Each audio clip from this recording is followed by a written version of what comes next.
arrintan ayaa hadalhayn badan ka dhalisay dhinacyada siyaasadda Djibouti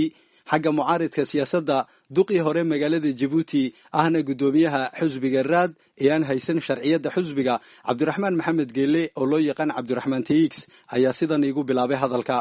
runtii waa arrin lala yaabo weeyi qaraarkani madaxtooye ee soo baxay wuxuu awoodda ka xayuubinayaa golihii wasiirada oo halka la geyn jiray marka cid la magacaabayo waayo golaha wasiiradu awood buu leeyahay wax ku magacaabo laakiin hadda waxa muuqata in guddi la sameeyay xogaya guudyaal iyo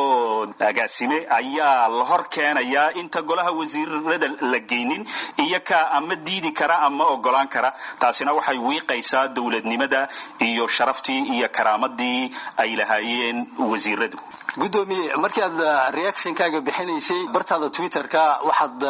kaga warantay in aan arrintan kale hore loo arag maxaad loo jeedaa waxa la yaaba oo wax lala yaaba in xogayaal guud gudidaasi ku jira iyo director ama agaasime ay celin karaan diidi karaan ama ogolaan karaan qaraar degalay oo ku magacaabayo wasiir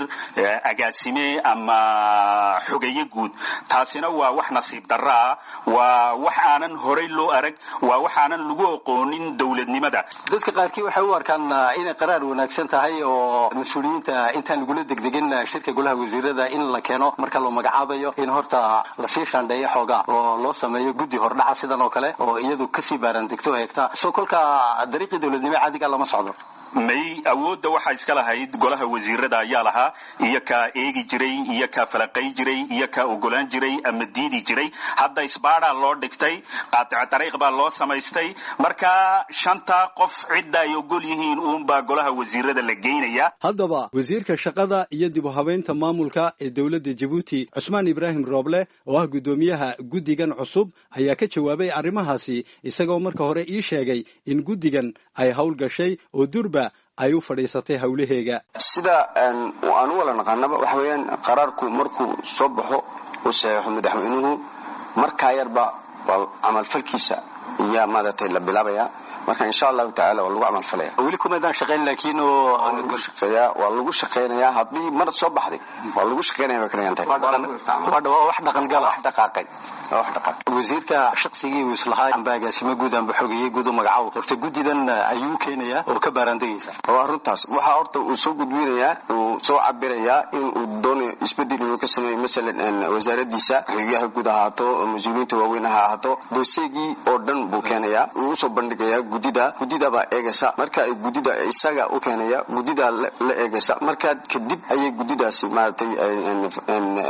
wayna ka ogolaan karaan wayna ku diidi karaan marka waxa weeyaan isaga waa la qaadaya waxa la eegaya inay doosiga dhan yahay marka loo gudbinaya oo maartay sidaas ayaa lagu dooranayaa ninkii mas'uulka ee tayada laakiin way ku diidi karaan wasiirka Soomaaliya ku xilin karaan waa bixin bay ka sameeyaan ay u sheegayaan oranayaan sidaas weeyaan halka lagu fiican yahay inta lagu fiican yahay marka sidaas gudidaasi waxa weeyaan waa gudida diyaarinaysa magacdowga mas'uulka sarsare weeyaan maxamed keenay wasiir gudida shaqada uu wasiirku gacanta inuu iska qabsan jiray oo shirka golaha wasiirada ka soo bandhigay may awal wasiirku gacanta uu kuma qaadan inuu lama tagin meel waxay ahayd hab imika waxa la doonayaa in siyaasadda madaxweynaha Djibouti Mudane Ismaaciil Umar uu doonayo inuu ka hirgeliyo in marka la dooranayo qofka la cayimayo qof mas'uul dan oo aqoonta u dhantahay experience kile maartay soo shaqeynayo oo shaqa kar hawkar yaa la doonaya marka waxa weeyaan sida ajligeed waxa weeyaan de kolba waxa la galayaa horumar baa la galayaa marka tan waxay kamid tahay siyaasadda lagu dhaqmayo ilaahay haduu raaho ee la doonayo in shaqaaluhu ay u soo jeedaan ay xilkoogana sidii ilaahay maartay uu ku ogyahay sidii waajibka ahayd inuu uga baxaan wasiir marka ma waxba la saluugo mas'uuliyiin baa la arkay hawshooda ka soo bixin saluuga sheegaysa aanu ma arkin laakiin waxa la doonayaa wax kastaba wasaaradda shaqaalaha maartay waxa maartay inta aan wasaaradda shaqaalaha aan joogo waxa weeyaan waxa la doonayaa in oo la isla qaatay in siyaasadda lagu cayimayo mas'uuliyiinta waaweyn in dib maartay laga dhigo loo soo wada jeedo dhammaan wasiirka maartay ay khusayso iyo wasaaradda shaqada iyo maartay in xukuumaddu ay u wada dhannaadaan waxa la hadalhaya wasiiradiiba de karaamadii laga qaaday marka ma u maleynaysaa asxaabtii kale ee golaha wasiirada aad ku wada jirteen maadaama adigu aad gudoomiye u tahay gudidan waxa la yiri xitaa xagaan baa jiri doonta oo sahan maaragtay xilli isku yimaado maxaa ka waran waxa weeyaan waa sheeko aad rakibay sidoo dhimi kartaan magaran laakiin waxa weeyaan inta waxa laga eegaa waxa wanaaga laga eegaa waxaan ma la hagaajinayaa mise lama hagaajinayo hagaag ma keenaysaa tayo ma keenaysaa shaqo wanaagsan ma keenaysaa kalsooni ma keenaysaa intaaba lagu gulliyahay xagga mucaaridka kale maxaa looga jawaabi karaa markii leeyahay arintan waa wax la yaabo wallahi anu arintaas su'aashaasi waxaan u maleynayaa in ay tahay ninka mucaaradka iska hadli karaya laakiin